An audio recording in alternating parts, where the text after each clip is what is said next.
O livro do profeta Amós. Amós era um pastor e um fazendeiro de figos que vivia perto da fronteira entre o Reino do Norte, Israel, e o Reino do Sul, Judá. Agora, o Reino do Norte havia conquistado sua independência cerca de 150 anos antes. Lembre-se de 1 Reis, capítulo 12. E estava sendo governado por Jeroboão II, um líder militar de sucesso. Ele ganhou muitas batalhas e novos territórios para Israel e gerou muita riqueza.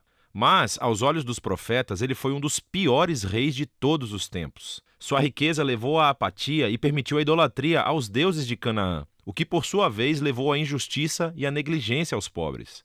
E chegou a um ponto em que Amós não aguentou mais.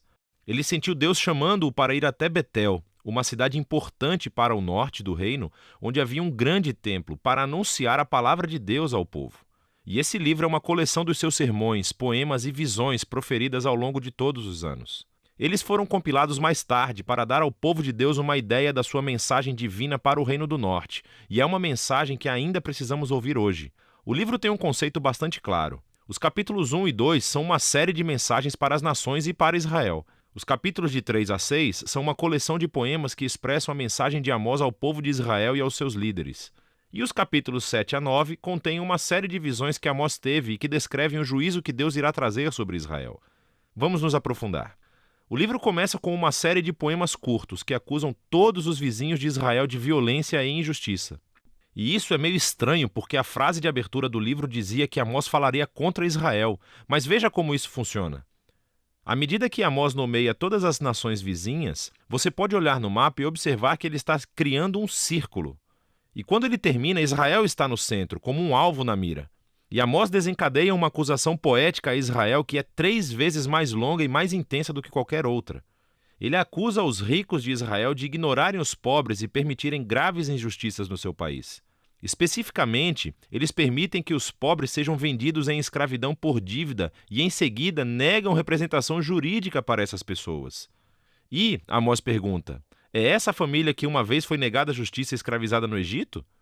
A família que Deus resgatou da opressão e escravidão? A festa acabou, diz Amós. Deus não tolera mais suas atitudes. E então, a abertura da próxima sessão explica o porquê. Deus diz, eu escolhi você, Israel, dentre todas as famílias da terra. Isso é uma alusão a Gênesis 12, como Deus chamou a família de Abraão para se tornar a bênção de Deus para todas as nações. E então Deus diz, e é por isso que eu irei puni-los por todo o seu pecado. Israel tinha um grande chamado e uma grande responsabilidade. E o seu pecado e a sua rebelião trouxeram grandes consequências. Agora, essa sessão reúne muitos poemas de Amós e você verá alguns temas-chave repetidos várias vezes. Então, primeiro ele está constantemente expondo a hipocrisia religiosa dos ricos de Israel e dos seus líderes. E ele descreve como eles participam fielmente nas reuniões religiosas, fazendo ofertas e sacrifícios, enquanto eles negligenciam os pobres e ignoram a injustiça. E Amós diz que isso tudo é uma farsa, que na realidade Deus odeia a adoração deles porque está completamente desconectada à maneira como eles tratam as pessoas. Deus diz que um relacionamento verdadeiro com ele transformará os relacionamentos de uma pessoa. E assim, o chamado de Amós para a adoração verdadeira é deixar a justiça fluir como uma enchente e a honestidade como um rio que nunca acaba. Agora, essas duas palavras são super importantes para Amós e, na verdade, para todos os profetas. Assim, a honestidade, ou em hebraico tzedekah, refere-se a um padrão de relações justas e equitativas entre as pessoas, não importando as suas diferenças sociais. E a justiça, ou em hebraico mishpat, refere-se às ações concretas que você toma para corrigir a injustiça e criar justiça. E assim, ambos devem permear a vida do povo da aliança de Deus como um riacho que enche o leito de um rio seco. O próximo tema são as acusações repetidas de Amós sobre a idolatria de Israel. Lembre-se, quando o reino do norte se separou do reino do sul de Judá, o seu rei constituiu 2 novos templos para rivalizar com o de Salomão em Jerusalém. E ele colocou um bezerro de ouro em cada um deles. Lembre-se de 1 Reis, capítulo 12. Desde então, Israel só acumulou mais ídolos, adorando os deuses do sexo, do clima e da guerra. E na visão do profeta, a adoração desses deuses sempre levou à injustiça. Porque esses deuses não exigem o mesmo grau de justiça que o Deus de Israel. Sem mencionar que esses deuses eram imorais. Não o Deus de Israel, ele é diferente. Então ele pode dizer, busque-me para que você possa viver. E logo depois disso, pode dizer a Israel, busque o bem, não o mal, para que você possa viver. Então, a verdadeira adoração ao Deus Criador de Israel é sinônimo com fazer o bem, com generosidade e com justiça. E assim, o tema final desses capítulos é que, como Israel e o seu rei rejeitaram Amós e os outros profetas, Deus enviará o dia do Senhor. E isso é um ato de justiça grande e terrível contra Israel. E especificamente, Amós diz que uma nação poderosa virá e irá conquistar e dizimar as suas cidades e levará as pessoas para o exílio. E sabemos que a sua previsão se tornou realidade. Cerca de 40 anos depois, o Império Assírio apareceu e fez exatamente o que Amós havia dito. O livro termina com uma série de visões que Amós teve e são representações simbólicas do dia do Senhor vindouro.